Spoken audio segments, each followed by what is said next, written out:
Good evening and welcome to the Paranormal Lens. My name's Chad Thomas. My co-host Jamie Widener, Evening.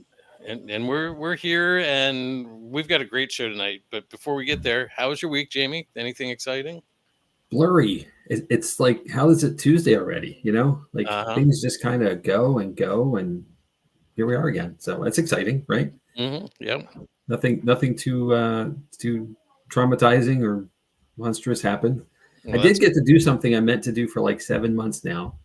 A Sunday afternoon, I got to put legs on a table I was building in the basement. So like a work table remember project. seeing that table. You've seen that, right? Exactly. So it's there now. The legs are on. Now I realized the casters, I need washers to put those on, and it's a mess now. But at least the legs are on all two tables, and okay, it's getting better. Okay, well, sort of. That's good. It's still not done though. Dang it! It's never done, Jamie. That's never done. That's a fair point. What about you? What's going on? Not work. Kids schedules, it's the show's coming up that the kids are in, and so that's what life's about right now, rehearsals and stuff like that. But it's good, they're excited. So yeah, I just had kids arrive, so I'm sure there's some a flutter of either they're really tired because they've been at school since 7:20 this morning, or they're hyped up and they'll be up till midnight. All right. So. Speaking of hyped up, I'm hyped up about our guest. I am too. Tony Rathman is our guest tonight.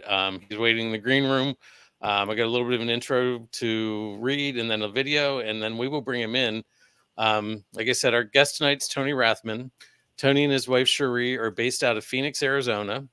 Tony is the founder and lead investigator at Entity Voices Paranormal. He has investigated hundreds of locations across the country, as well as in Japan and the Philippines. Tony was a skeptic until Cherie asked him to try paranormal investigation. The evidence they captured on their first attempt led him down the path of constant paranormal research. Tony developed the silent Evox and Evox 2 spirit boxes, but set that aside when he teamed up with Ron Iacovetti and Lourdes Gonzalez and started working on what they were doing, which was based on the research of Marcello Bacci. The team continues to evolve and refine the DRV technique for longer, cleaner, and more understandable communication with spirit.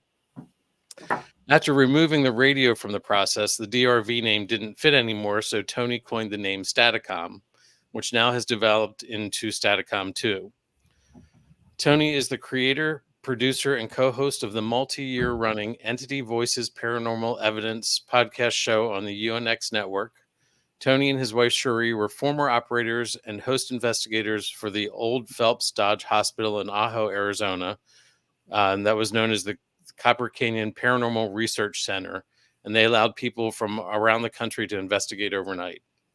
So I'm going to play a video clip and let Tony introduce himself and get into the Phelps Dodge Hospital a little bit. So here we go.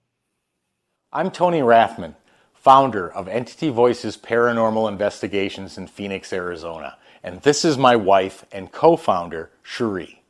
We've been successfully researching paranormal activities across the United States, including haunted hotels, historic locations, and conducting private homes investigations. There's a whole nother side of life, the afterlife, that we want to know about.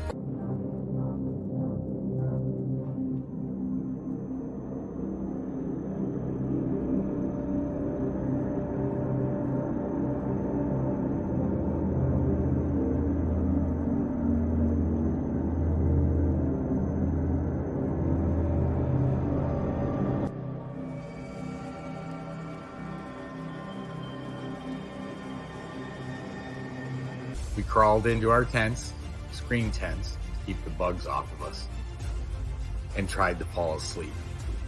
The hospital woke up when we lied down. Noises came from every direction. Doors slamming, footsteps, voices. You will clearly see that we are all asleep and in front of the camera. Therefore, there's no way it is us making the noises you're hearing. Hope you enjoy.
Tony, welcome. Hey, Thank you. It's a pleasure to be here.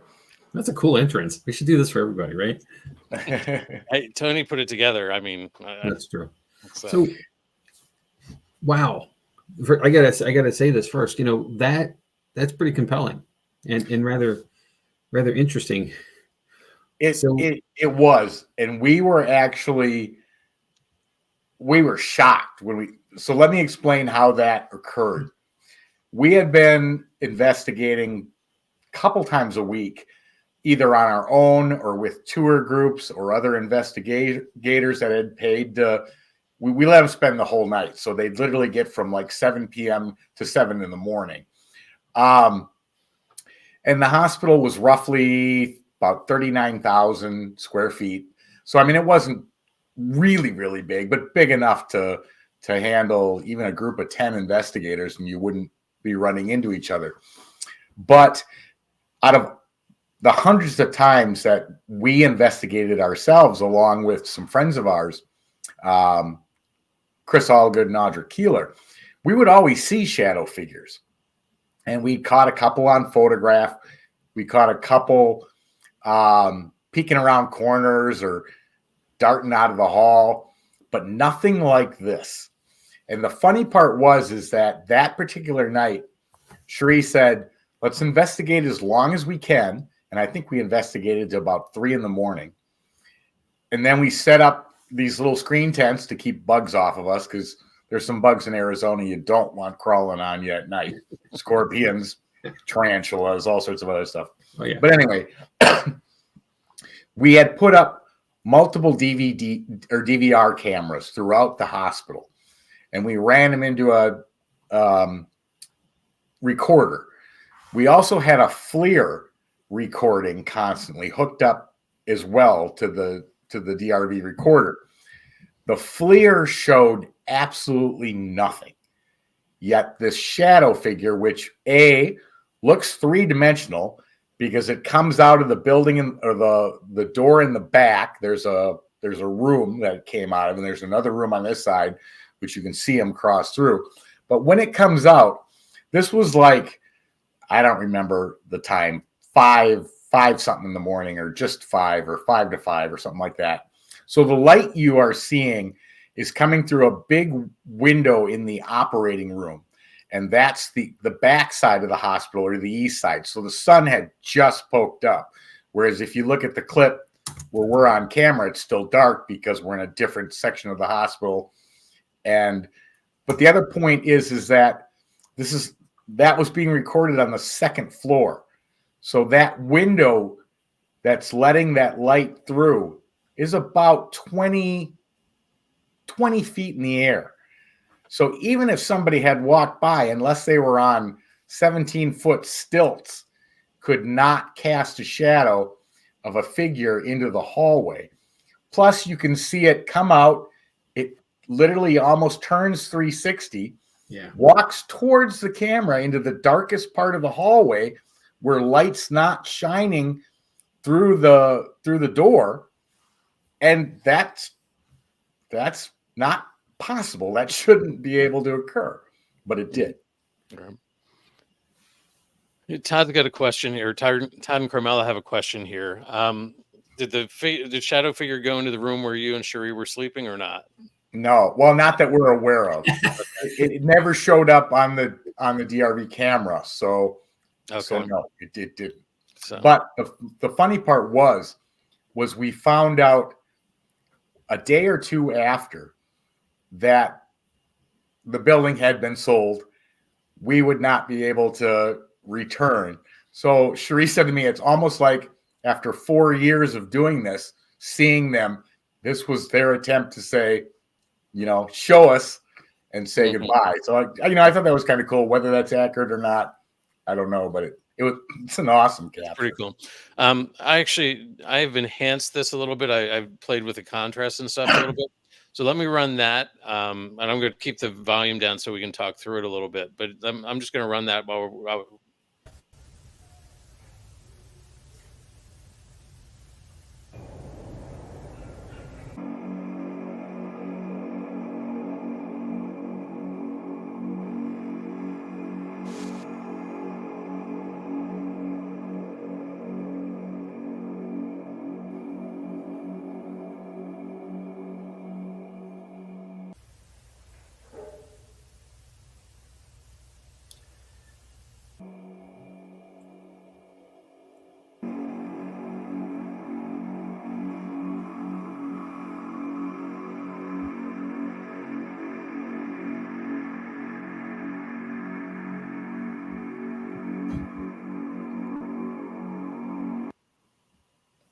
Wow, that made it. I mean, that makes them even clearer. Mm-hmm.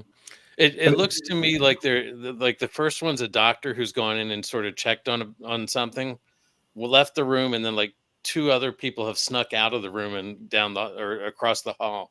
It does look like that. But it looks like some sort of long lab coat, or I don't know, or maybe there were utility people that were fixing something. I don't know, but I agree, it does look like that. Yeah. Jamie, you're the one who likes. What are your thoughts here? I'm going to spin this a slightly different direction. So, in the spirit of your comment that knowing you're not coming back, and giving you that, for lack of a better term, last hurrah of contact. The first piece of the clip, and I'm saying this slightly jokingly, but this is what I saw. It looks like someone's dancing. It's kind of like a movement, like a maybe like, their shift was done. And yeah, it's the first thing I thought. The first time I saw it, the second time with the enhancement, it's even more to me. And obviously, that may not be the case if somebody just doing some general motion, but it's almost rhythmic to a sense. Right. The first piece. Great observation. I can see certainly, that Chad's point of a doctor, checking out of the room, and then perhaps there's the nurse that's in there still doing whatever the task is, and the patient even leaving. Depending on the type of environment that they're at. I think of a doctor's office, and I know hospitals don't necessarily have that, but it's really interesting. That's a great point, and just a fantastic observation. We ran parabolic mics throughout the hospital as well, and the sounds, the banging, the footsteps. I mean, we heard the elevator come up and open. The elevators haven't run since 1985, but yet all those noises on the recordings are there. Mm-hmm. It was a fascinating place. We do miss it. We really do. It's a shame the story that you tell about it, but so just the basic background. I think it was built in about 1915.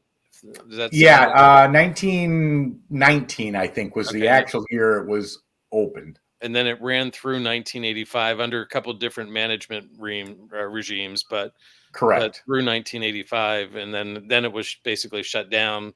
And my understanding is everything was left there. There was a ton of stuff there. I mean, there were even, obviously HIPAA didn't exist then. Because we literally found file cabinets that had just full of patient records, medications that they were on, and so it was a wild place. I did a bit of math to kind of get a feel for the area, and we talked about this before we got on, but I lived in Phoenix as well. I've passed by the area heading out 8, going over to California, like San Diego. That's the shortcut, right? You don't go across 10, right? But so I've been near, but I've never been. But I know the area at least that way. And a hospital like this wouldn't have just been for the town because it's not big enough. There's like 3,000 people there now, 3,300 or so. Correct. So. But in its heyday, when the mines were running and there was the town was flush. What's the thought for how many people would have been served here in the town, but also just in the region, with all the activity going on? I'm sure that the hospital did. Well, I shouldn't say. I'm sure that the hospital was literally built and serviced the miners and their families. Okay. So exclusive to the community there. Okay. Yeah. So that whole community, though, at that time worked the mine. That was the main job. That was the main source of income. And that was a copper mine, correct? It was a copper mine, correct. It's 1,100 feet deep, and it was an open pit mine. Okay. Oh, there were lots of people with jackhammers and stuff and axes and sledgehammers that fell from ledges they were on. And, and then you had there's the history. I don't want to go into it all because we'll use up the whole show, but it was basically there to service anyone that was working for the mine and fix injuries, hopefully save lives. And the way the town was laid out, the grocery stores that were there were physically brought in by the mining company, stocked, and that's where they could buy their food. And basically their entire life revolved around working in the mine and what was provided to them to give them a life. So it was a true company town, like the whole, Absolutely it was. And when the mine shut down, so did the town. I mean, it literally did. There's not much. There are people there. They kind of tried to make it into a retirement town, but when the hospital left, they don't have a hospital. They have a clinic, I think. Yeah, they have one small clinic, but not even a big doctor's office, and you've got retirees living there. So it's like, Yeah. So, well, you'd mentioned earlier about some parabolic mics that you've set up. You gave us another set of clips that is it's a montage of different sounds that you've picked up, is how I interpreted it. Does that sound right? That absolutely does sound right. It was just noises. It is a collage, so these are not happening back to back. We took a video of us sleeping and then just layered the audio on it. So don't think these are all occurring, in this quick of a manner, because they're not. But that's exactly what it is. Just so you can get an idea of all these noises that are occurring in a building that is locked. My wife and I, our youngest son is with us too. He's in the screen tent behind us, but no one else is in the building. All the doors are locked. We're the only ones with keys. No one else is allowed or even has access to get in, yet all these noises are occurring throughout the night. Okay. So I'm going to play this, and you can talk and explain if you want to while we're doing it. So here we go.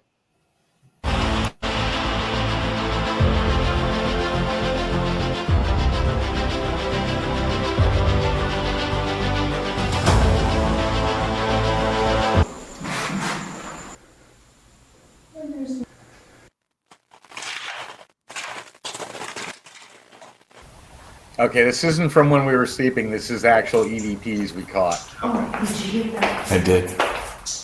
There's a woman in here. Mary, are you in here again?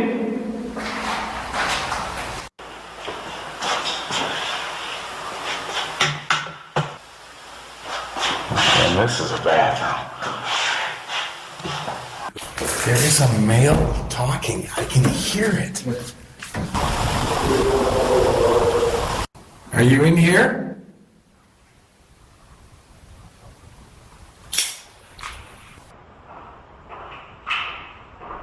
Fucking hear that? Yeah. What the heck was that? What the Fuck was that? What the heck was that? You heard that too. Oh, absolutely. That was in here. It was- It wasn't outside. Who's in here? Hello? Oh my God, Chris, did you hear that? That wasn't you? No. Something's in here. I know something's in here.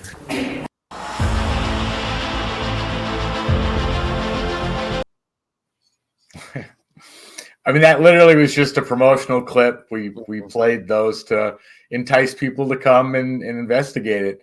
I have literally terabytes of captures from that location. Were those EVPs, or it sounds like some of them were actually like disembodied voices because you were hearing them at the same time. The high was absolutely disembodied voice and made me jump back. And then I'm like, oh my, Chris, did you hear that? And he goes, that wasn't you. So he heard it too. Absolutely. So yeah, that wasn't just EVP. That was disembodied voice. Yeah. Yeah, that's amazing. Jamie, you're muted.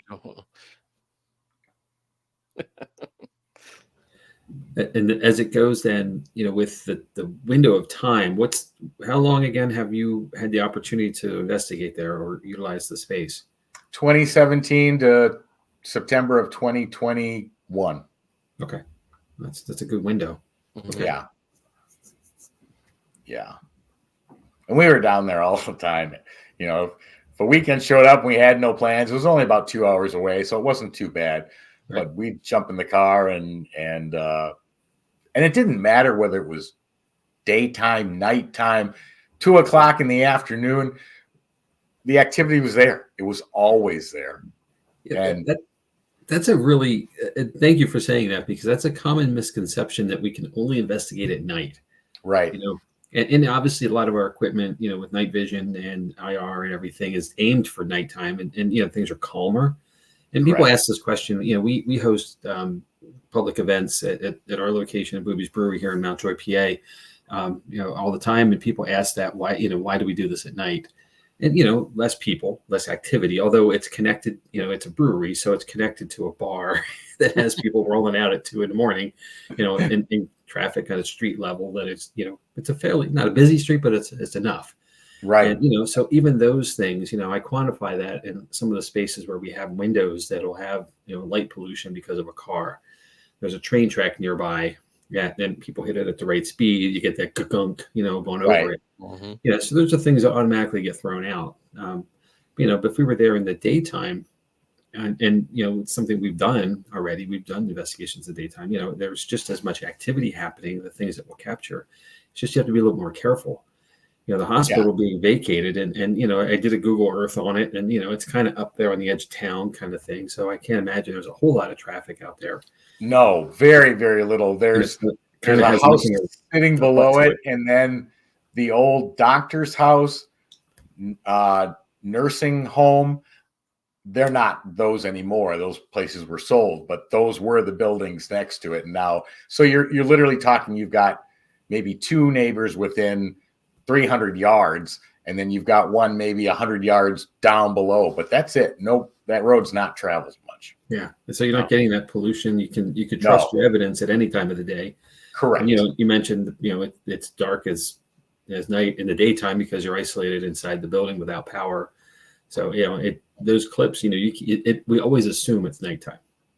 Yeah. But that doesn't necessarily mean anything. And that's a No, cool thing no. Plus, here to get out. Plus, we had blacked out a lot of the windows in certain rooms to keep areas of the hospital, because we would do tours during the day. We would let people come in and just either tour it, because they always said, oh, my mother was born here, or my father, can we? So we would allow that, but we'd have people that would come in and do investigations sometimes when the sun was still up. So we'd block out hallways so it stayed dark, just to add that additional atmosphere when investigating. Mm-hmm. So cool. I like it. That's an amazing location to be able to do that in. Yeah, it was. It definitely was. And as we've alluded to, it's no longer an available location for you. No, which is a shame. You told us the story a little bit earlier off air, and it's quite a shame.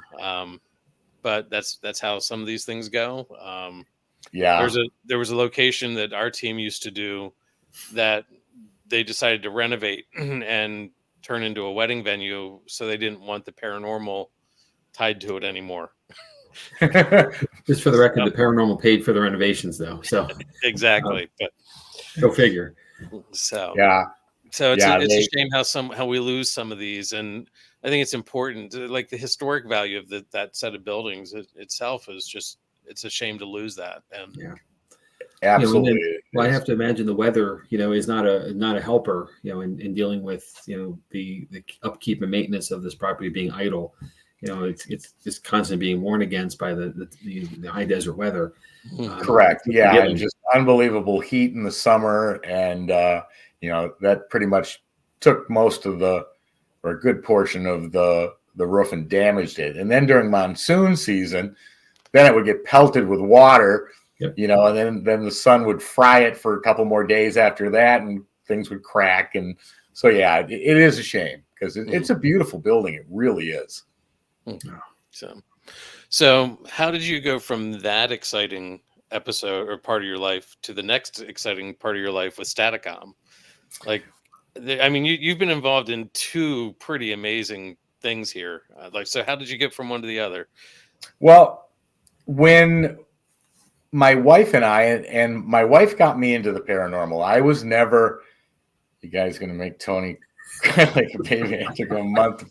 Yeah, it was a shame when we lost the hospital. It really was. It was, and then, we'd go very often, but when we couldn't go anymore and the keys we had to turn them over because new owners, we wanted to go twice as bad.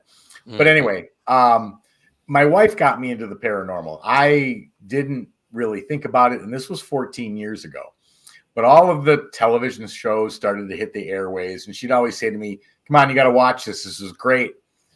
I could last about 2 minutes, and I said, "No, none of this is real. It's television. This is entertainment." I didn't believe any of it.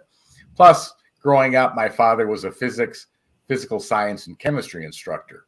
So, if I said, "Dad, why is the sky blue?" I got a scientific answer. There's moisture in the air, and when the sunlight hits it, it separates colors. Blue is the most common color. Therefore, the sky looks blue. So there was no conversations about entities, spirits, ghosts. But every Valentine's Day, we'd take the weekend, go to a hotel, hang out, hang by the pool, drink. And she says, "I want to do something different this year." I said, "Okay, what do you want to do?" She goes, "I want to go ghost hunting." And I was like, "Oh, you're kidding me." Well, I had two choices. I could take her or have her mad at me until next Valentine's Day. So I took her. You made the right choice. Yes, I know I did. But when we got back, we spent the entire weekend there. I played along. I walked around the whole establishment with her. I asked questions with her, and she was happy. So that was all I cared about. But when we got the stuff home, the video, the photographs, the recordings, I was blown away. She kept calling me over. "What's in this photograph? That wasn't there when you took it. What is that?" The audio recorder. "Who's answering our question? We were in the basement. There was no one there to." So I spent about a month or two trying to debunk it. Couldn't. Finally said to her, "Let's go back. Maybe there was weird lighting. Maybe there was a vent pulling sound in." No, none of that was there. But we caught more. We went back again, caught more.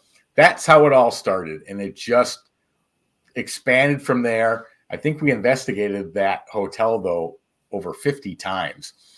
And then not all in a row, but Right. And then we branched out all through Arizona, every haunted location we could get our hands on or get permission to get into. Then Nevada, then California, then New Mexico, then all over the country. And then eventually Japan and the Philippines as well. So that's how we got into the paranormal. Like I said, that was 2010. So what fascinated me about the paranormal was EVPs. Where was this voice coming from? How was it getting onto the machine? How were they able to hear me speak? How are they able to respond with a message that has both timing and relevance to what I asked? So we did that. Well, we're still doing that today. But that dragged me into ITC, spirit boxes. And I was fascinated with them because the whole purpose of ITC is two-way communication, not just singular record and review, do an EVP. This allows you to ask a question, get a response, and then follow it up with a secondary question to get more information. So then I had worked in electronic shops when I was younger, TV repair, radio repair. So I took a spirit box apart and said, okay, what's in here? What's this made up of? How's it function? And then for the next 12 years, I built spirit boxes. I think we have 14 of them laying on the shelf over here, but I haven't touched one in 2 years. Why don't I touch them anymore? Not because they don't work, they do. But when Ron and Lourdes showed us what they were calling direct radio voice, which is literally a method they brought back that was used 1959 by Frederick Jurgensen and then Marcello Bacci, Dr. Annabelle Cardoso. They all experimented with it. And he said, the voices that are coming from direct radio voice far outweigh anything that's coming from a spirit box. Why is nobody doing this? So they literally brought it back. They sat for a year and a half, literally just in front of a 1980s boombox with white noise coming out of it, asking questions. And they did that religiously until answers finally started to show up. And then they added some computer filtering to the white noise. And that's when we saw it. And the first response I heard them get wasn't spirit box like a word or two were garbled. And he asked some question about one of the people that were investigating with us. And the response was, bring April to the basement. And I'm like, oh my, I was blown away. Mm-hmm. So then what we did was we joined forces, my wife and I and Ron and Lourdes, and we I don't want to say manipulated. We expanded direct radio voice into what we now call Staticom. The main changes were we removed the radio. The problem was anybody skeptic or scientific or academia based would say you're getting stray radio waves. It's not that hard to figure out. There's nothing paranormal against it. So what we wanted to do was get rid of that low hanging fruit. And Rod and Lourdes did a test in a zinc mine where radio waves didn't come through. They were able to still get voices. I was doing a presentation where I actually had a sleep machine in my bag, plugged it in, turned it to white noise and asked a question. I got a response, which I was amazed at. But it actually imprinted onto the chip in the white noise. So it looped every 3 seconds. It wasn't live white noise. It was recorded. So every 3 seconds, their answer would repeat. But I'm like, hey, if it can use that, let's try a white noise generator. And that's what we use today. So it's a closed circuit system.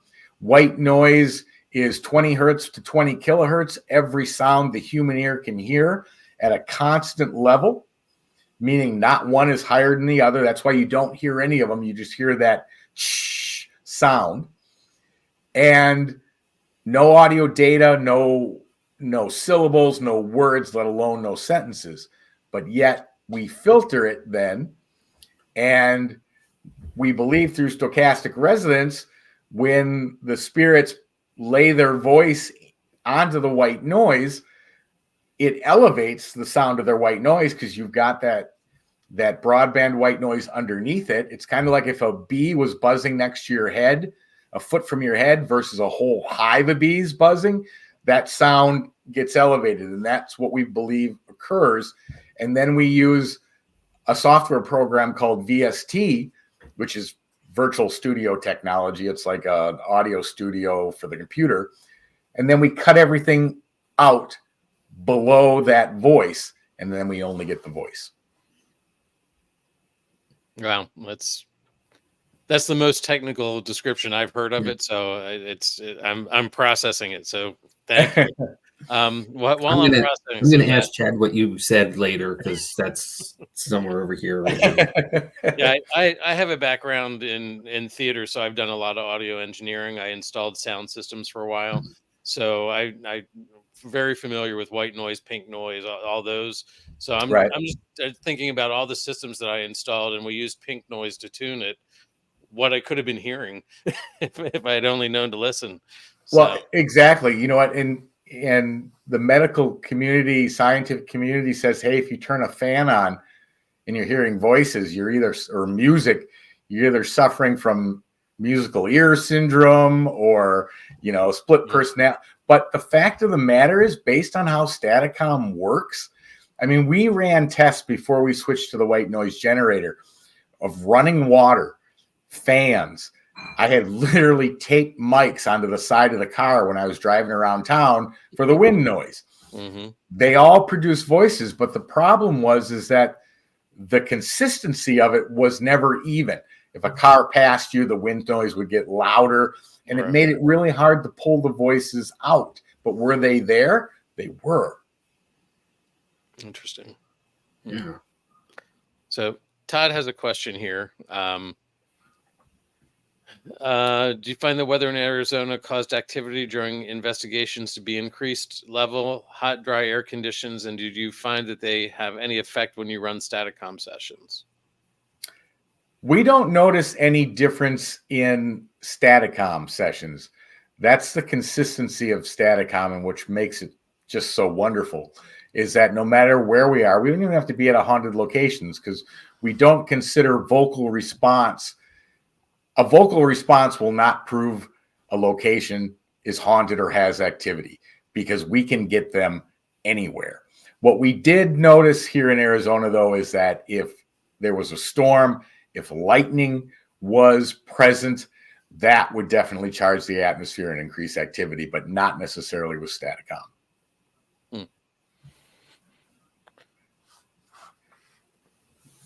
A lot to think about. I'm going to throw up the first clip I have here is really a short one. It's and Tony Rathman can see.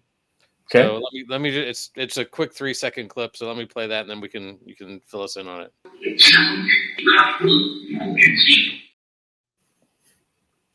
So you can hear the clarity. There is no audio data. There's no word banks. There's no nothing. That voice shouldn't be there. Now, timing and relevance. When this was a place called the Montgomery House in North Carolina, and our entire Entity Voices team was there. Myself, Cherie, Ron Lourdes, and Chris and Audra. And we had just gotten in there. We're all standing there setting up our equipment, cameras, and I'm looking up. There was a stairway that went up, then a little landing, and then it went up again. And I saw something move. So I'm staring at it, and all of a sudden, Chris, whose message was just up there, he goes, "What do you see?" I said, "There's a girl standing on the steps." He goes, "You can see her?" And I said, "Yeah." And then later, we went outside, and I saw her poke her head through the window, looking out. And that never happens to me. I don't see stuff like that. When we turned Staticom on, that vocal you just played came through. Yeah, and I'll play it again. Yeah. Yeah, and they used my first and last name.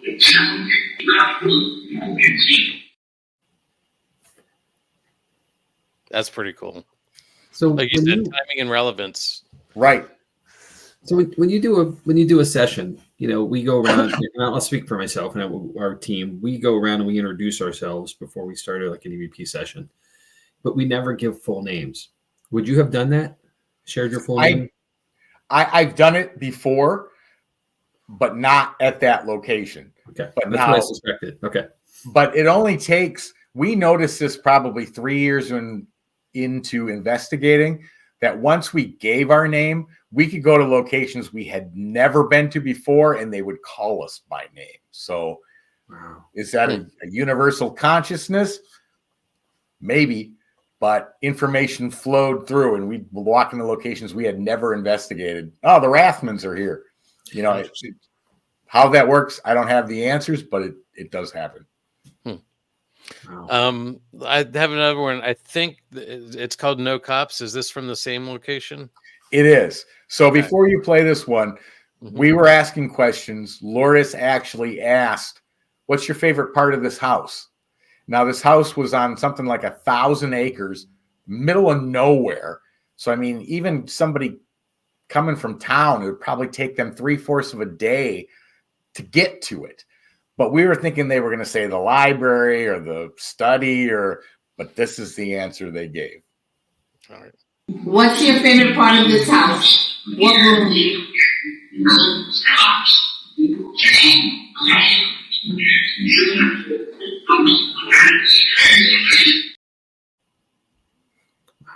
Which again, timing and relevance made perfect sense. And everything I said about where the house was, how far away it was.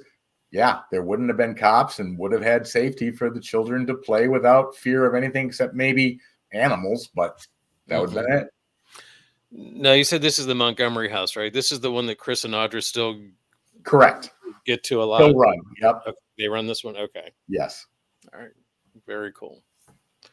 Jamie, you've got that look on your face. I'm good. I'm good. It just,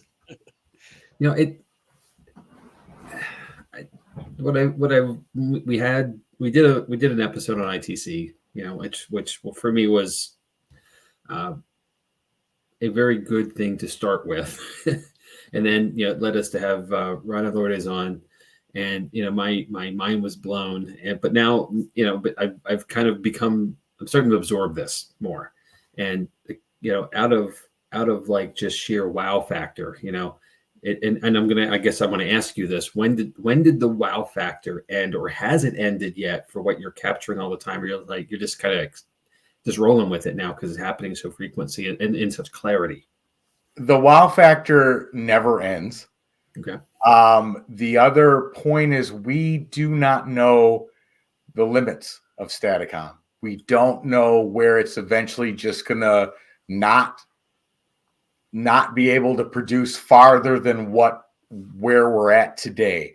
And because we don't know the limits, are the limits just to spirits? Can we speak to extraterrestrials? Can we speak to multidimensional creatures?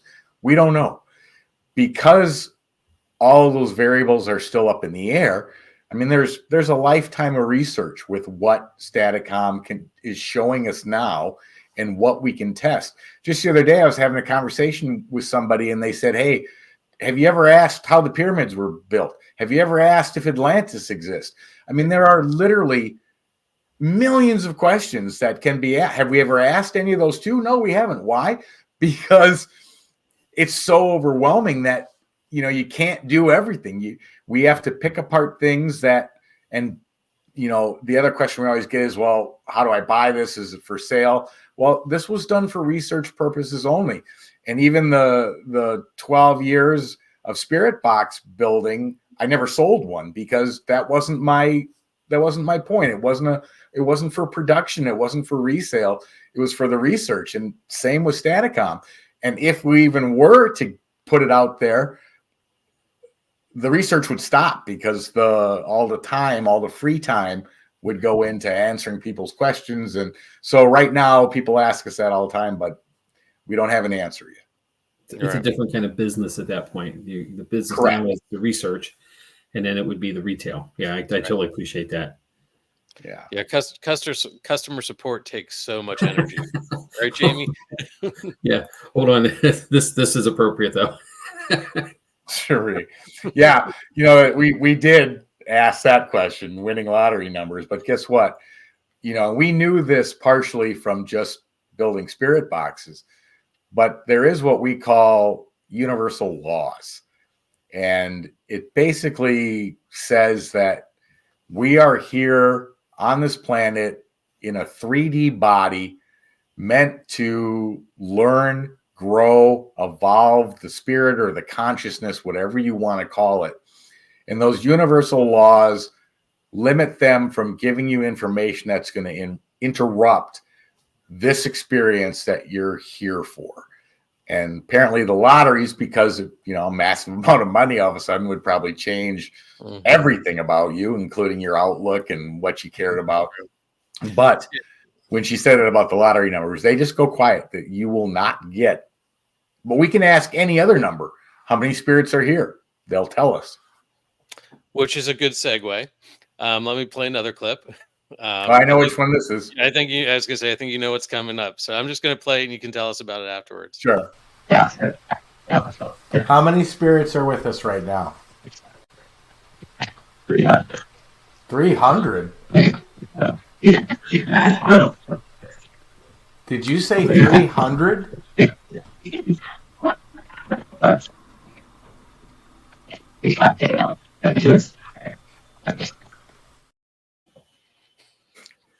I love that retort. Is that the wrong answer? And the other thing about it is you can hear the accent in there. Mm-hmm. You can hear the tonality of the speech. You can hear the emotion attached to it. We had some of our clips analyzed by audio engineers, and their response was, this is as close to human speech as we've ever heard, because it elicits all of those functions of which human speech has, but coming from a broadband white noise, which has nothing in it at all that could create that.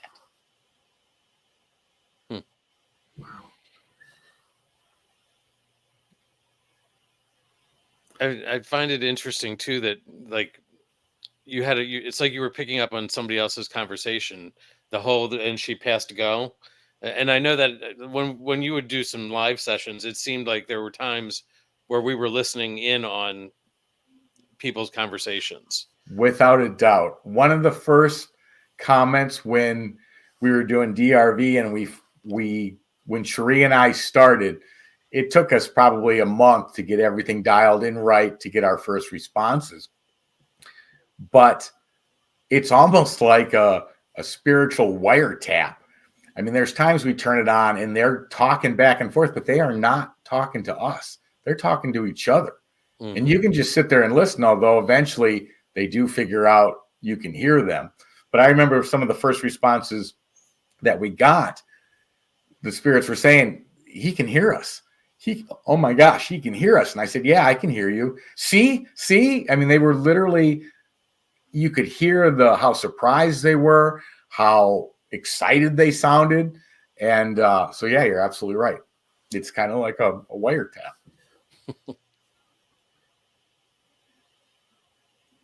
I think it was interesting, too, that he was double checking with someone to make sure his math was right. Well, I mean, it also shows his sense of humor, his ability to respond. He's like, was that the wrong answer? You know? Right. Just it's incredible. So another clip we have here is called Energy of the Mind. So you were talking about how we hear them, and so do you want me to play this first, or do you want to talk about it? I'll just explain it real quick. So one of the, and anybody who's done EVP work knows that when you're asking the question, there are many times that the response shows up on the recorder before you're even done asking the question. You may only be halfway through the question, but the response shows up. So we always wanted to know, okay, if you are energy, frequency, and vibration now as consciousness or spirit, you don't have ears. I'm speaking and producing physical sound waves that you don't have the apparatus to interpret. Just like radio waves are flowing by us right now, but unless you have the instrument of a radio to decipher it, you don't hear what's in those radio waves. So my question to them was, because when I ask questions, there's no mic, there's no broadcast. I'm just speaking, just as if I was speaking to my wife. So my question was, when I speak, how do you hear me? And this is the response they gave. How do you hear me speak?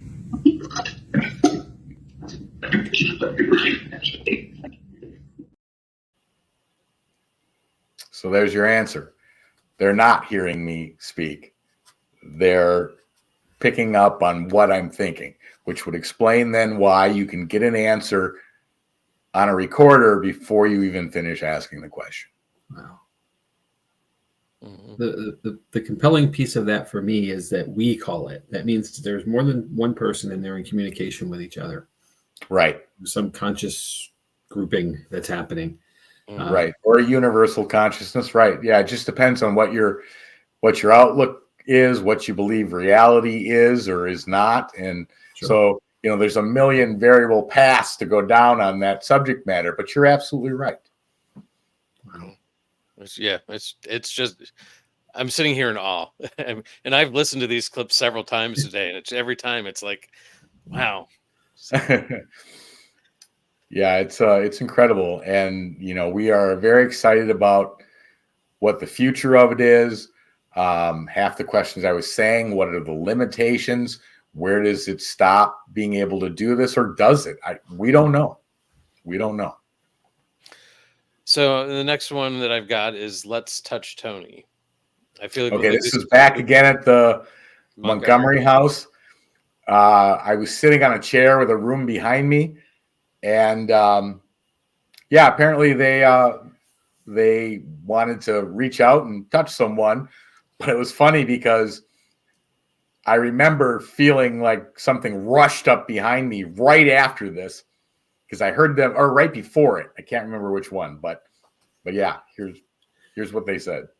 Can you stop talking and let spirits that are in this house answer our questions?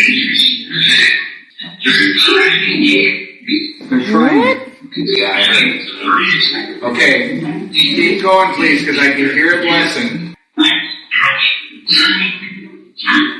That was a yes. It sounded like. Again, using my name. And like I said, again, broadband white noise. No audible data exists in broadband white noise at all. There shouldn't be sounds, warbles, artifacts that sound like speech. There should be nothing.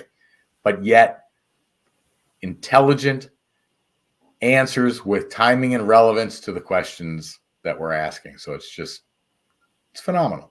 Mm-hmm. Wow.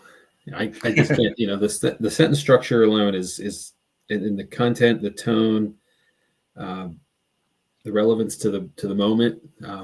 It is all just, it's wow. And I go back to the wow factor, it's still wow. So I'm saying it's still, I don't think it's going to stop for me either every time. Thank you. We appreciate that. The one struggle that we haven't solved yet is that we'll still get pushback saying, oh, you think you're hearing it. It's warbles and artifacts of sound. But we do what's called TDSI, or the Digital Seance Initiative. Ron and Lourdes do it on the East Coast. Cherie and I do it on the West Coast, where you've got 20, 30 people in the audience, and they will all agree on what they heard. Mm-hmm. You're not going to get that from random warbles or artifacts, that kind of agreement. Occasionally there might be the first word that they said, oh, I think he said he, or I think they said she. But either way, it doesn't change the fact that you both heard it. You identified them as words and human speech. So, saying that one word may have been off, well, that happens in, daily life. Somebody may hear something differently, but it doesn't mean that speech did not occur. Yeah. Going back to when Ron was doing the Facebook Live sessions right around Christmas, it was amazing how many people would be typing the same comment of what they heard, and how like all of a sudden you would have 4 that were saying the same, they heard the same thing. Right. And that helps us show its validity, because, there's a ton of EVP clips out on YouTube and TikTok and every channel. And, they'll put the words up and you're like, wait, what? And people will say that to us. Hey, Anthony, people will say that to us, why do you put what you heard? We don't. And they're like, well, I get influenced then. And I think I'm hearing that. There is some truth to that, but human hearing's not that valuable, because we tested it. We put out a bunch of them, put completely something that wasn't even there, and people said, I don't hear that. I don't hear that. Right. Can it influence it? Sure, it can, but it's not to the strength level where someone's going to think they heard something that doesn't exist. Right. The other interesting point is when you're doing the Facebook Lives, it will auto generate the text for you. Yep. And there's so many times where it is picking up words. So how could that voice to text thing be picking up words out of warbles and it couldn't. That's a great point. And we did an upgrade to Staticom. We now call it Staticom 2.0. We did that. I think I finalized it 2 weeks ago, maybe 2.5 weeks ago. And that speech to text, when we run it through that, or Otter or any of the other speech to text, it has improved significantly. We'll get 50-60% of the words coming up. So that was a big plus as well. I'm looking forward to you guys figuring out how to run that through Facebook and do some live sessions. Hopefully not too often, because I stay up way too late while listening to them. We have the ability to run it through OBS, but we can only put it to one channel. When we made the upgrades, Ron had to upgrade his computer system long before I did. But when I made the changes, added components, reconfigured it, trying to increase the clarity of the speech. My laptop couldn't handle it. So we had to go out and buy brand new top of the line processors. I think mine's got 32 or 64 gigabyte of RAM just to make this thing run smoothly. And so our problem is that anybody who says, hey, can we do a live?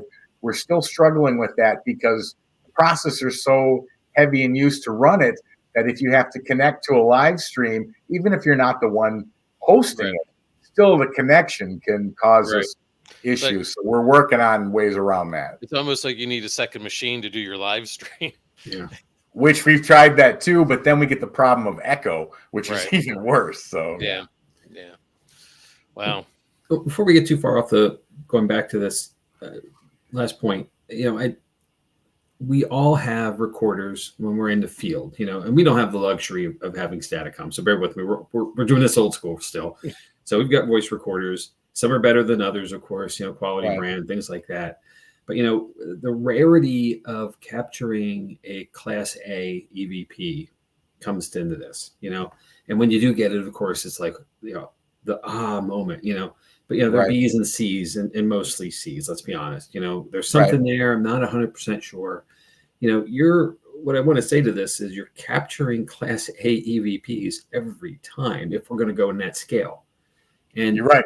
That alone to me is that is the difference, the mass difference of how much stuff are we as investigators out there doing the good work that we're all trying to do. How much are we really missing? That is literally right at us. And when you said the radio waves are all around us, it made me think of it. Like there's stuff everywhere.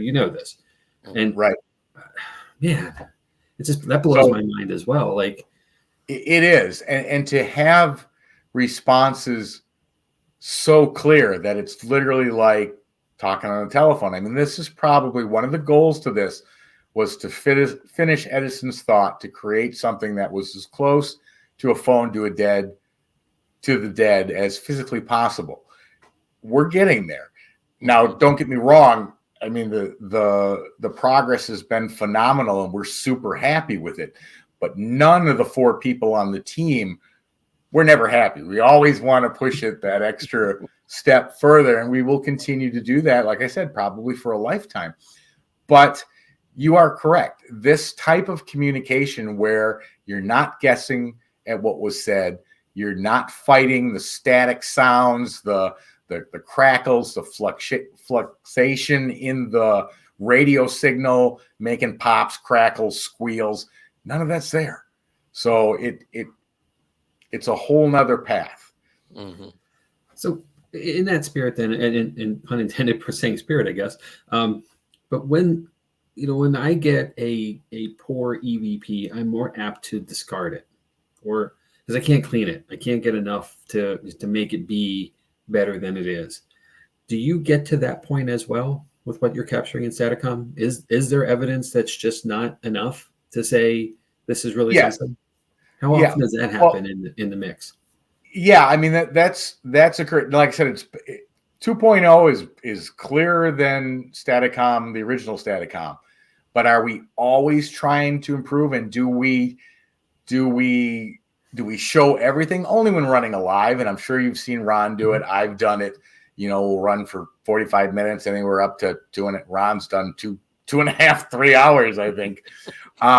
So you can hear stuff in there that you can't make out. Now, this 2.0 is much clearer, but we will always continue to enhance that, because when we can now hear not only whether it's male or female, we can hear emotion, we can hear accents, we can hear that can happen on EVP, but that's rare as well to be able to truly get all that simultaneously. Whereas Staticom, you can continue to ask questions. You can tell it's the same voice answering. I think Ron and Lourdes had a 1:07 full conversation where this gentleman was speaking, and for 1:07, he just kept talking. And it's a great clip. And then when we first started, and having built spirit boxes for 12, 13 years, I would take those out to the field, turn them on, and it was me going, are there any spirits here? Do you want to communicate? What was life like? What about this build? But it was me asking question after question after question until we went to direct radio voice, which is now Staticom today. But I remember having everything set. I turned it on. They started asking me questions.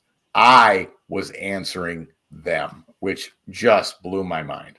I think that's the coolest part of this, is that it's a communication. It's two ways. It's giving and taking both directions, and it's pretty amazing. So correct.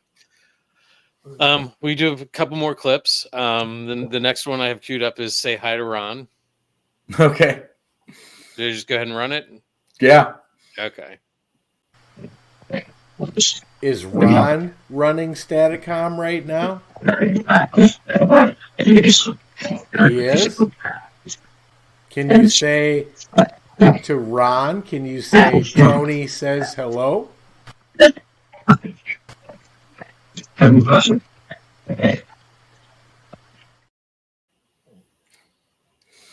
mean, talk about the exchange of information. And we've not Staticom 2.0, but the original Staticom. Staticom produces vocals consistently and better with 2.0. We've always had stuff we know, speech, but not quite discernible enough. Correct, Ron. The only thing we always get 100% clear is the word Rathman. It does come through often, but he's absolutely correct. But one of the things we noticed was that, people just last night, I think on our EVP show, someone asked, have you ever tried like some sort of remote viewing to see what they could do? Well, Ron and Lourdes were in New Jersey. Chris and Audra were in just outside Charlotte, North Carolina. And Cherie and I were in Phoenix. Chris and Audra in North Carolina, Chris wrote a word on a piece of paper, didn't say it, didn't tell anybody. Ron in New Jersey said, what word did Chris write on the paper? In a matter of about a second and a half, 2 seconds, they either figured it out, read his thoughts, whatever, answered on the Staticom in New Jersey so we all could hear it, said the word. Chris held the paper up after they said it. Sure enough, said the exact word he wrote, which I believe was zebra. Wow. But that communication, when I said, hey, is Ron running Staticom? And they're like, he is.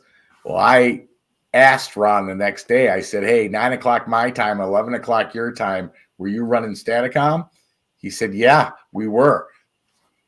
And if I remember correctly, there's been a couple times where you've had some of that back and forth. Like he's gotten messages and didn't know that you were running it at all. And it's correct. He's asked, knowing I was doing a live Staticom session, he asked, how many people does he have in his audience?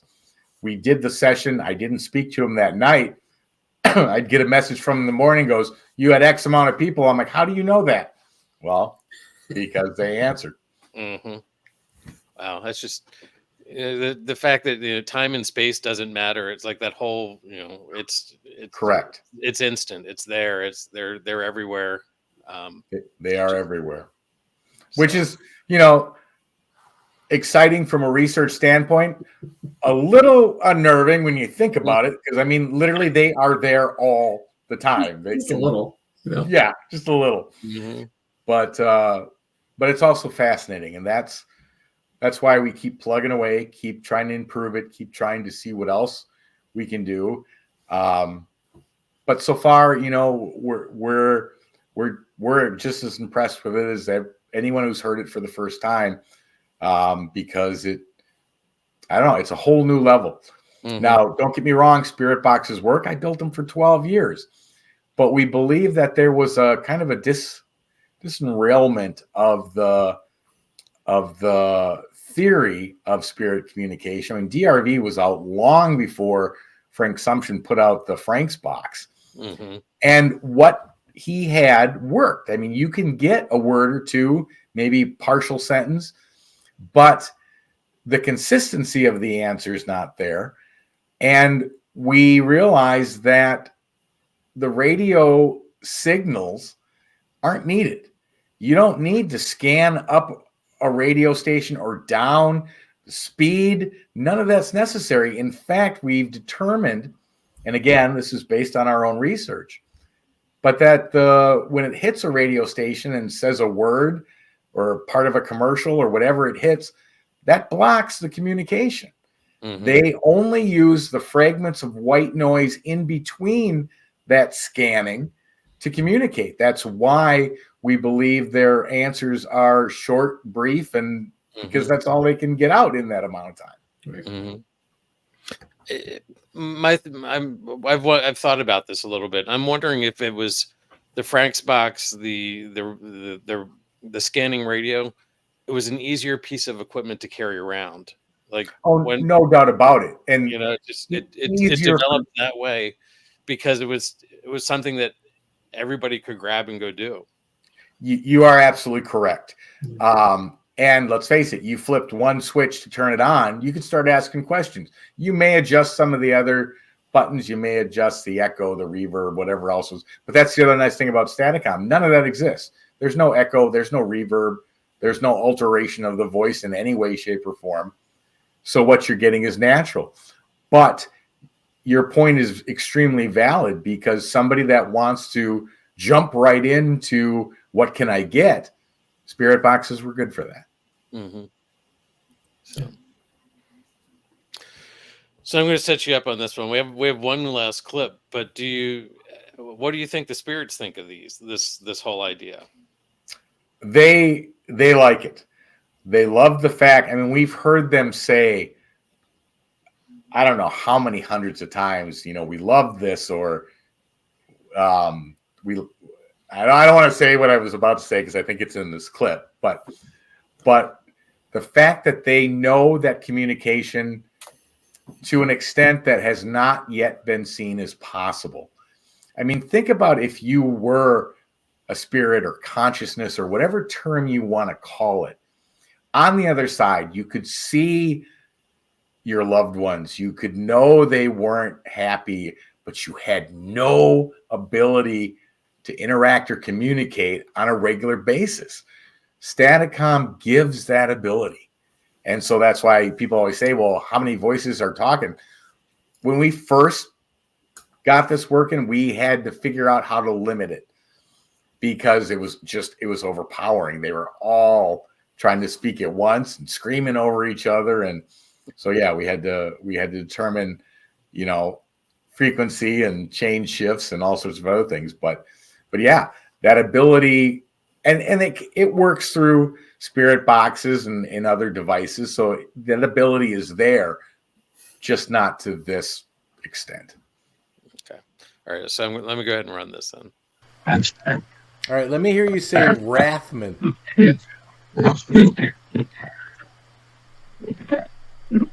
How about now, spirits? Can you say Staticom? You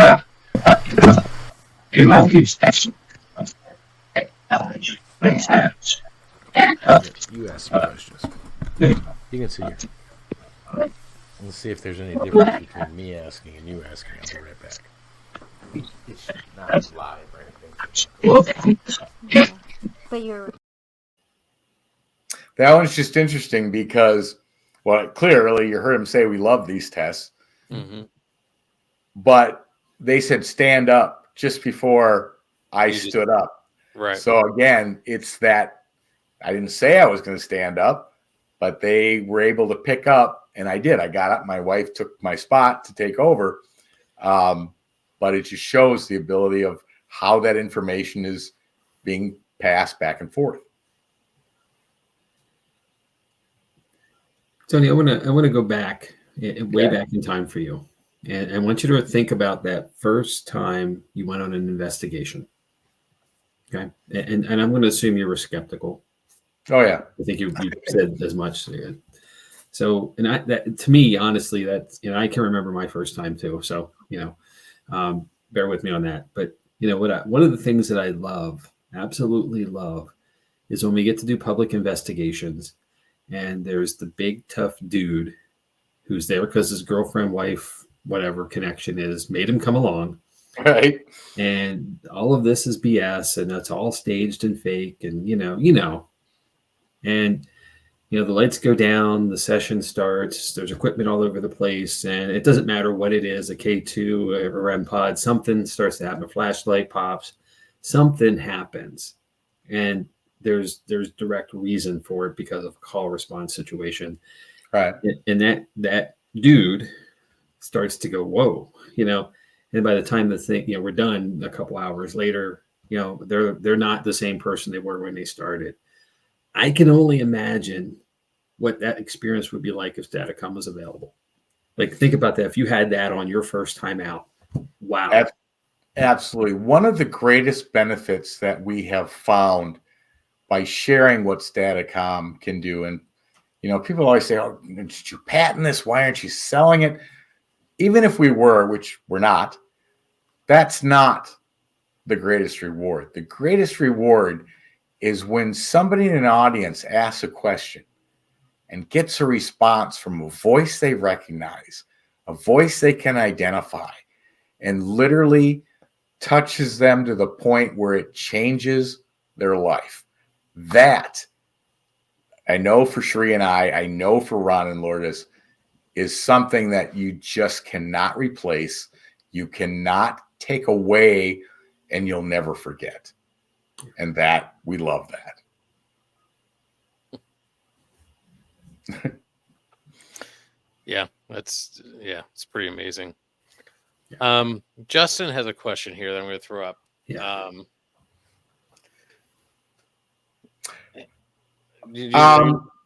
I don't know that we've.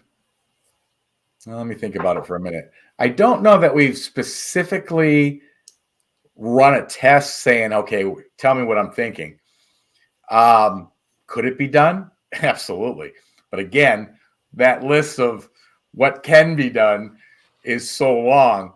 But we know that they can only by other examples of clips that we've done, and something's popped up and we're like, okay, there's no way they could have known that. They answered it before it was done, or like me standing up. He says, stand up. And I did right after. It's a theory that that's how it's being passed on. But the fact that I literally said, how do you hear me speak? We call it death, energy of the mind. That's the thing. When you look at principles of physics, when you look at Nikola Tesla, who said, if you want to understand the universe, think in terms of energy, frequency, and vibration. When you think in terms of what a spirit may be or what consciousness may be, energy, frequency, and vibration. And guess what? Guess what white noise is? Energy, frequency, and vibration. Mm-hmm. Yeah, it all comes together. It does. Yeah. It does.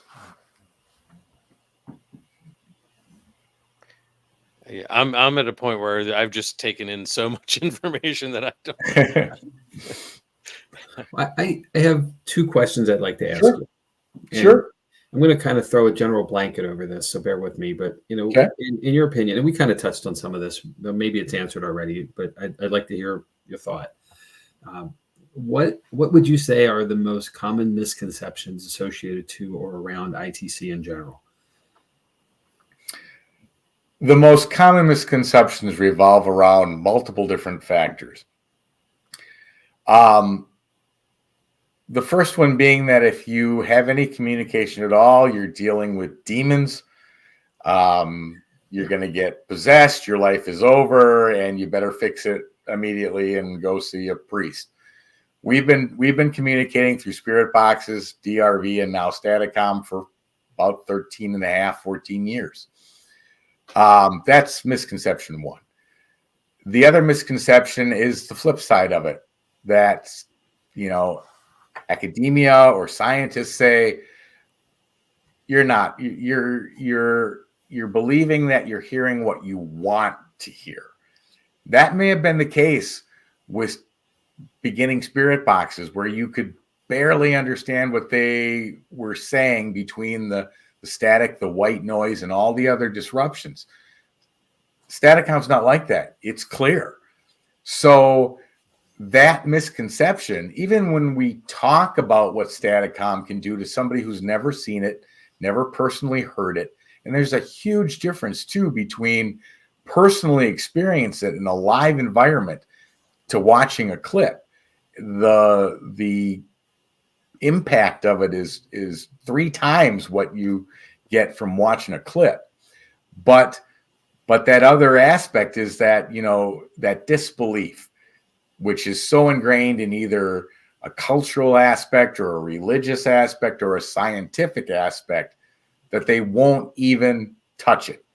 Oh, that's werewolves and artifacts. You just think you're hearing this.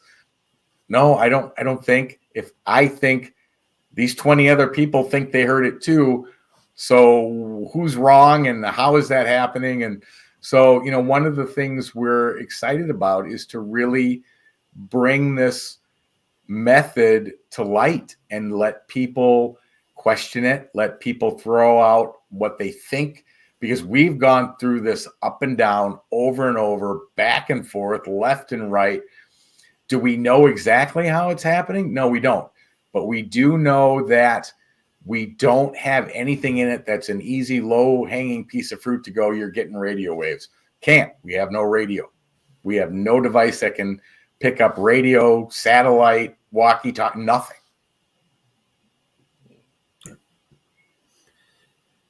All right, second question then, and then building upon it. So, and obviously you're not going to get the winning lottery ticket numbers. Nope. So, we tried.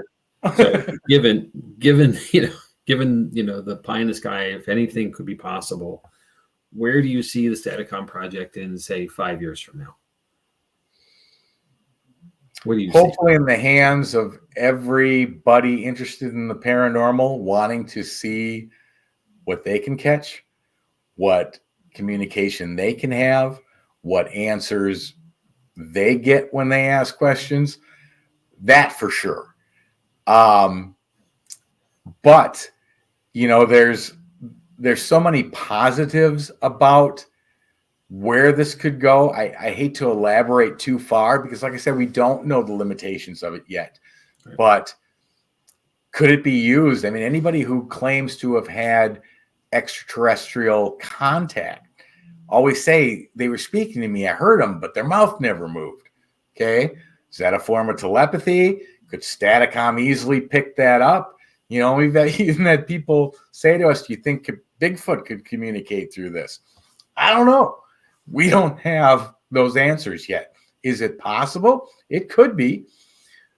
But then there's other sides to it we have to keep in mind, is that because it has the ability to give us information, either A, we're not aware of, B, we don't know, C, we're not 100% sure where it's coming from, also opens up the door of what organizations would love to get a hold of this. And I'm sure you can think exactly who I'm thinking, but that's another thought we always got to keep in mind. I can only imagine they're not already on the radar there.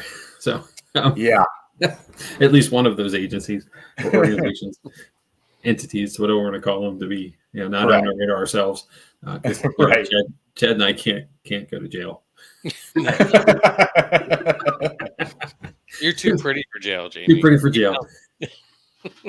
It's funny. I said that comment at the end of our sessions, our public sessions. I always advise people. I tell people, congratulations, now you're officially a paranormal investigator, and I joke that their certificates in the mail, because. But then I do advise them, you can go out on your own and do, investigate places, but make sure that you tell people where you're going and you're allowed to be there. And it's the first time I ever said this, and I did it as a joke, but you're all too pretty for jail. And people argued with each other that one of their group wasn't. So, but you're absolutely right. Permission is the absolute probably most important, on top of safety, not being alone. But unfortunately, we have those people within the community that don't pay attention to that stuff, and it gives a bad name to everybody in it. It does, and that's that's the reputation piece alone. we are struggling for, I'll call credibility, but that's probably not the right way to say it.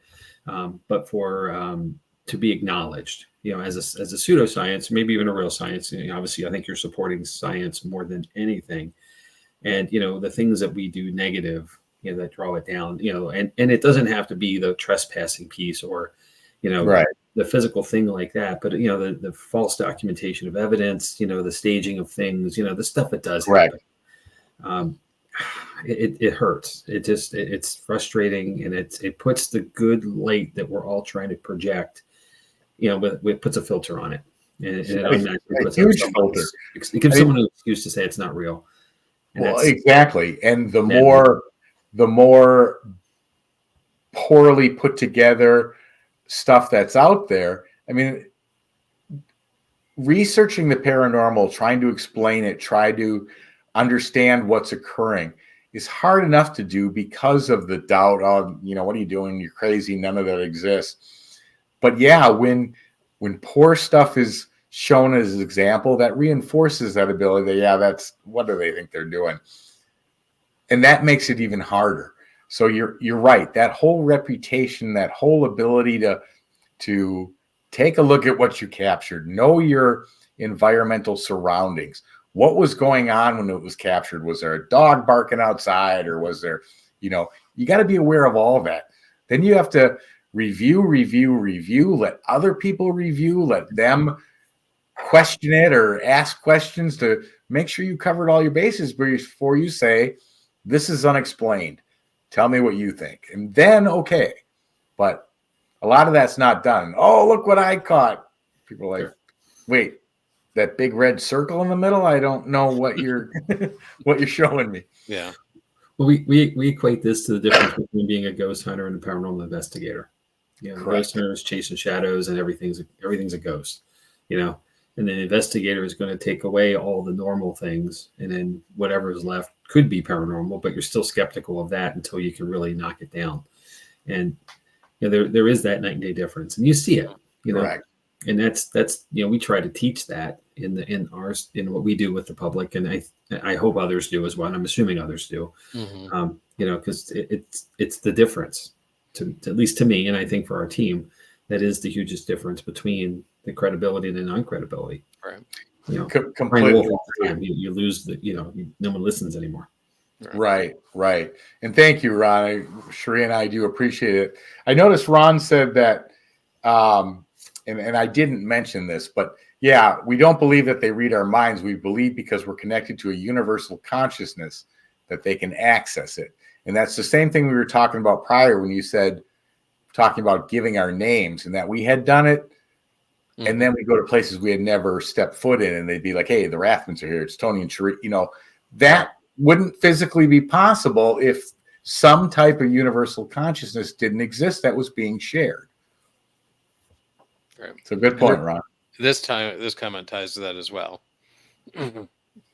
I believe our thinking and thoughts get put out there into the universe, and some of the information we're not absolutely, Lourdes. Absolutely agree. I agree. Yeah. Well, and the other point is, and Ron always says, we don't know where these spirits are at because timing doesn't exist. Timing is the lineal timeline is a human construct. Distance doesn't exist. They can be anywhere at any time. But if that information, when we were asking a question and they were who knows where or how far away, and then had to get it back to the machine, which literally interprets it so our physical 5 human senses can understand it and pick it up, that would have to be superluminal contact, faster than the speed of light, to happen at the rate at which it's happening with Staticom. But to Ron and Lourdes's point about it being a collective consciousness, it doesn't have to travel anywhere because it's right here. It is knowledge that all of them have access to. And so that one can answer that may not even have thought about it or experienced it, but has access to the information and can deliver that message instantly. Why is it so important to catch evidence? What I'm saying is, why do we such fighting over pics and clarity explained to not be, but some will fight like it's the end of the world? Why? Andy, that's a little thing called ego. And unfortunately, that is one of the biggest hurdles and obstacles within the paranormal community today. I think there's more to that though too, and it's the you want to be the one that presents the evidence, and that falls into ego, but it's validation. All the time that we spend in the dark hours of the night, away from the friends and family, the ones we love, leaving something behind to go out and do this work, and again, most of it's done at night. I think we crave that to some degree, to be validated that our work has progress to it. There's something that we're really doing it for.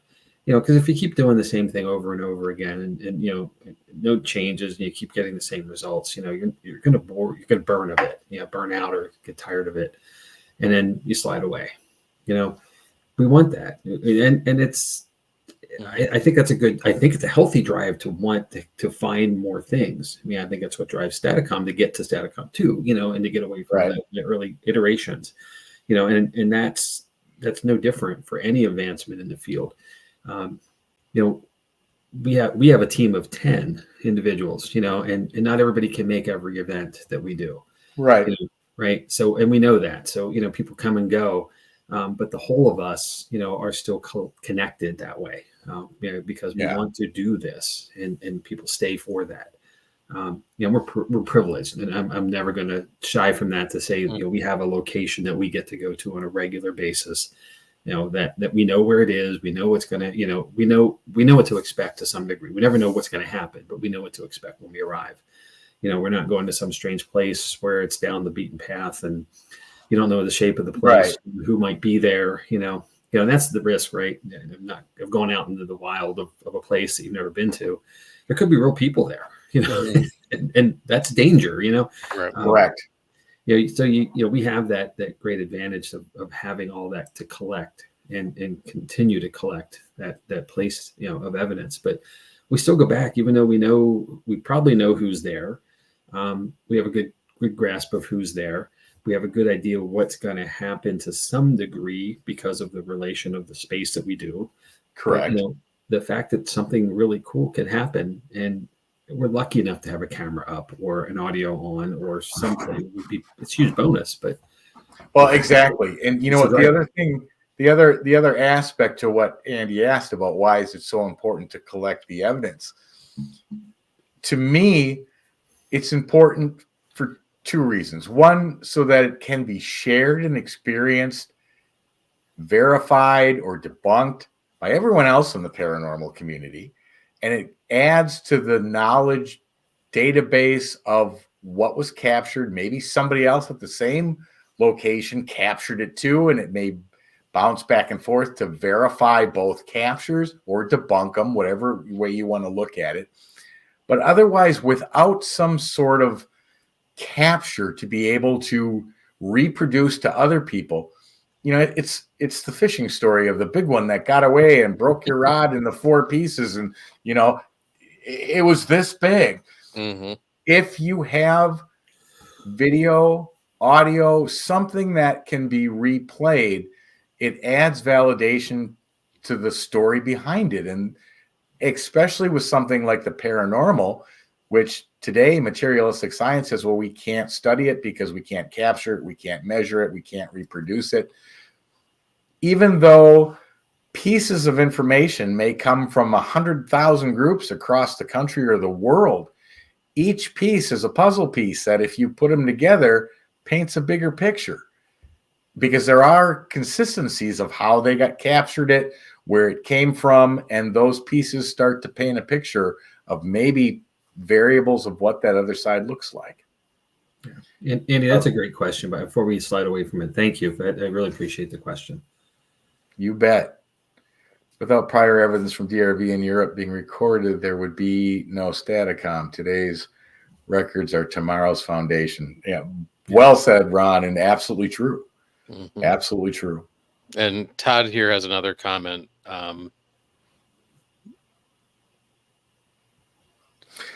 Staticom, in my opinion, has brought together many of us in the paranormal community who are all searching for the same answers. As more and more people become aware of Staticom, hopefully it will continue to unify us. And that's another aspect that we probably didn't foresee coming.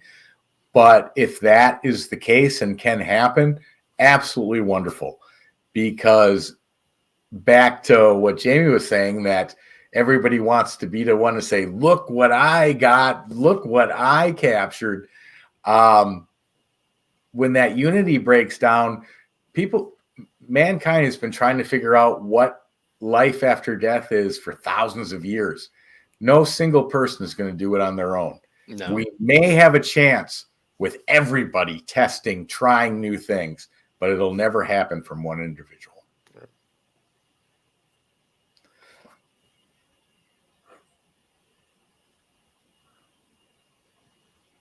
I agree about sharing to peers, but the fighting is horrible. Andy, I completely agree. Again, there's no sense in it. There's no productivity in it. There's nothing reached from two people fighting over evidence. It should be shared. It should be, acknowledged by the paranormal community as a whole, saying, yep, that's nice catch, regardless of who caught it. But fighting over it, that defeats the purpose of making any progress in the paranormal field. Yeah. And this has to be noted as well.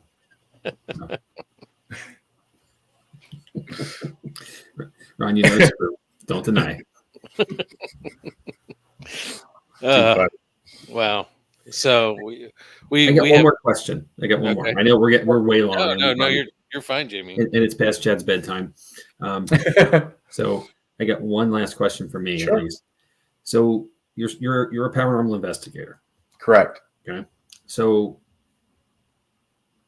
if you go out to the field and you don't have Staticom available, what's your go-to instrument? What's your thing? My answer would have been, if I don't have Staticom, probably recorder first and foremost. Like I said, the amount of information that can come through on a single EVP, again, you can tell if it's male or female. You can tell if it's adult or a child. You can tell if there's an accent or a dialogue. You can tell emotional state based on how they're expressing what they're saying. So a vocal response to me, which has timing and relevance to it, regardless whether Staticom, we're talking about that or not, you can't beat that. No REM pod with a flashing light or a flashing light from this direction is going to give me that kind of information. So it would be a digital recorder. Okay. Cool. But today it would be Staticom, no doubt. Right. One thing I wanted to bring up that goes back to one of the shows that I watched a while ago, is that you were actually getting communication. I can't remember the whole thing, but it was like you were hearing communication through your cameras or something. I wish I could remember the whole thing, but it's like the voices were coming through. Now I'm drawing a complete blank on it, but it's like there was the Staticom is always there. It's like you weren't running Staticom, but there was something else with a white noise, and you were hearing it through that. I think you're talking about when we investigated the Diplomat Hotel in Baguio City, Philippines. It was pouring out, and they had these things in the walls where the water would literally run down the wall into a trough and then flow out of the building. Well, it created basically a white noise background. Cherie and I were the only two people in the entire building, yet we could hear them speak to us with our own ears. In fact, we have a clip where Cherie asked about 5 questions in a row, and you can hear every answer after her question. And we could hear it with our own ears. So that might be what you're referring Yeah, to. I think, yeah, that sounds right. The experiences that are out there to be had, huh, Jamie? Well, first of all, what kind of drainage system is this? What? What? Well, It was super. It's an old building. I mean, it was built by nuns and priests prior to World War II. General Yamashita actually came in, beheaded the priests and the nuns that were in there, and took the building over. So it's got a really dark history on top of strange water removal. But I mean, you have to think these places get monsoons and they have lots of water. I know, and it's just like, so it's pretty, but it's pretty amazing. So it was, and it's funny because people say, well, like that Phelps Dodge where I said, if you're here, say hi, and then I heard that hi. Well, the whole point to how Staticom is built is that white noise exists naturally in the environment. So could the process we're using for Staticom literally be the same process where there's a background white noise sound that they can place vocal energy or whatever, however you want to define it, on top of that to make it audible to our human ears? And the answer from a physics standpoint is yes. Mm-hmm. Wow. Yeah. Wow. I may have said "wow" tonight more than I have in like the last forever. Well, since Ron and Lourdes were on, so and the team of the four of us has just been absolutely fantastic. We think the world of them and our entire EVPI team. But working with Ron and Lourdes to develop Staticom has been just an absolute pleasure for Cherie and I, with the background of audio and spirit box building and everything. But we couldn't ask for a better arrangement. They're super people, and it's developing great, and I can't wait to see where it is in another 6 months or year, or who knows what we can make it to by then, but we'll see.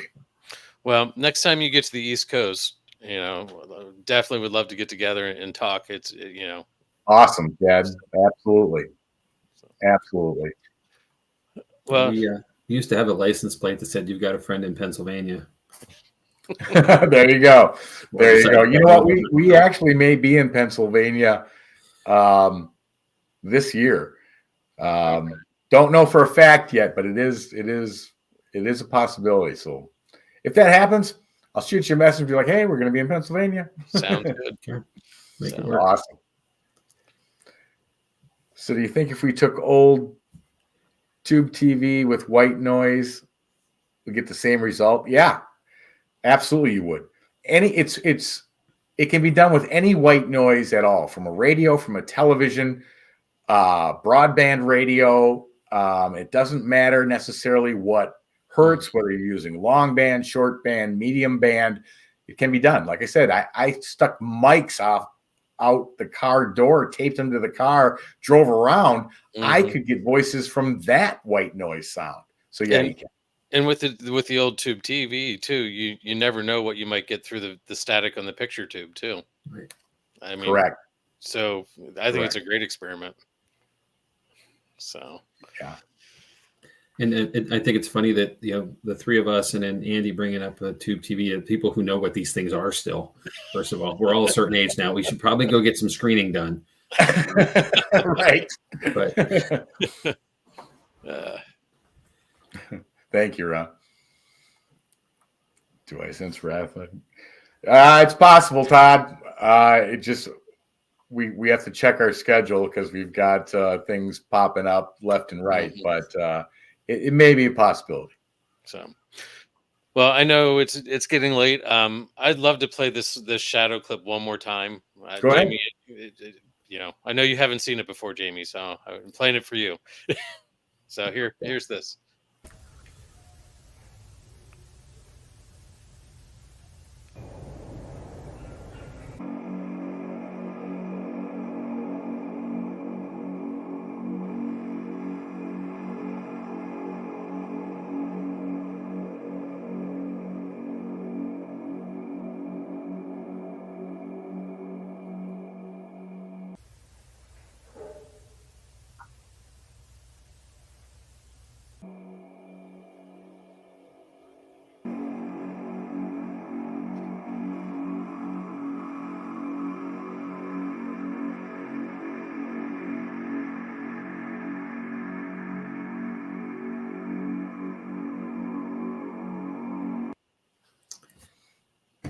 it just hit me. They're walking through that door. Duh. Yeah. Out one door into another. Yeah. The first person looks like they're leaning back in and talking to somebody, and coming out and like jotting something down, or it is so distinct. It's Yeah. No, I see you're absolutely right. There's a door at the end of the hall on both sides, and they came out of this one, then it went back in. Then two of them went out across the hall into the other room. Yeah. So that is such a great capture. So thank you. So you do your shameless plugs. We like to do the same sort of thing. All right. Here, anybody looking for more information on either the last 13 years of paranormal investigation or Staticom, you can go to YouTube, look up Entity Voices Paranormal Investigations. You can go to YouTube, type in Staticom. It'll take you to Ron, Lourdes, Cherie, and I's static page. You can go to entityvoices.com. There is a Staticom tab. Or you can go to Tony Rathman Facebook, which uses a combination of everything on all four of the sites I just mentioned. And then the other one is, of course, Ron and Lourdes, GagnacParanormal.com. He's got a site up that includes clips and all sorts of other things. And he's also got a YouTube channel as well. So there's plenty of information out there and other available things to watch on what Staticom can do. Okay. So Ron said that we're supposed to ask you where the public can see that clip soon. Thank you, Ron. And I think I said this before we started the show. You did, yep. But the clip I played, and thank you to Ron for getting this to happen. But Ron and Lourdes always do demonstrations at the Pine Bush UFO and Paranormal Museum in New York. And that clip you just watched will actually be displayed in that museum. I think Ron said they already have it, so I don't know how long it'll be before it shows up. So yeah, if you're ever in that area and end up in that museum, you will see the clip you just saw. That's awesome. That's so cool. All right. Well, we're going to cover what's coming up for our group. We've got some investigations coming up. March 30th, April 13th. March 30th, I think we're down to like 12 seats left. So if you're interested in the brewery, check it out. May 11th, if you're in the East Coast, New Jersey, Pennsylvania area, it is an opportunity to see Staticom in action. Ron and Lourdes will be at the Red Mill with us again. They were there last year. It's where I got to meet them and just my first time my mind was blown away. But yeah, I'm looking forward to that. So then we've got some other options through the June there. And then coming up on our show next week, Jamie, Fort Mifflin, huh? Yeah. Okay. Yeah, so it's getting the episode is being built as we speak, but it's getting bigger and bigger. So, with a lot of great history in a really accessible location, if you're in the same area that Red Mill and so forth is, it's just right outside of Philadelphia, right by the airport. So, okay, more to come. And then I'm going to dig into telekinesis. Jamie's going to dig into doppelgangers. Then I'm going to do another one of our local ones, the Rockford Plantation. So I'm interested in that. And then April 9th, Jamie's going to be away, but I'm going to have a special guest co-host, Mr. Steve Dills, and we're going to talk about the Hanover Tavern. So that'll be an interesting one. Not a bad fill-in. Okay, I'll admit it. So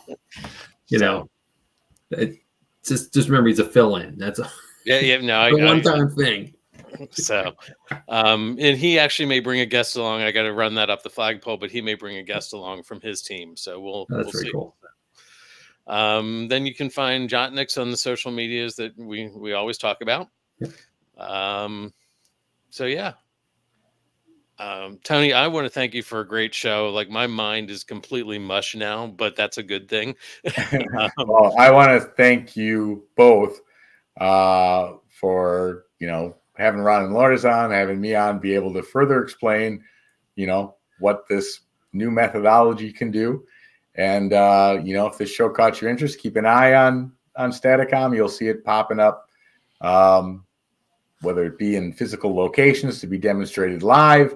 But there's plenty of information out there and much more to come. Mm-hmm. I'm sure there's going to be another episode with you or Ron, or you and Ron together.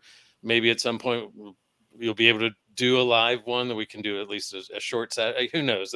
The opportunities are endless. So it will happen and will be available. Like I said, we're working through the issues of what the actual computer needs to run it versus what we need to do to be able to run a live as well. But we will figure it out. I have no doubt about that. And it shouldn't be all that long. We got a couple of ideas to make it work, and as soon as we can, yeah, we have a list of people saying, can we do a live show with it? Can we do a live show? Because we've done it in the past, just the upgrade really was much higher on the processor use. So, so, of course, but it's an open invitation.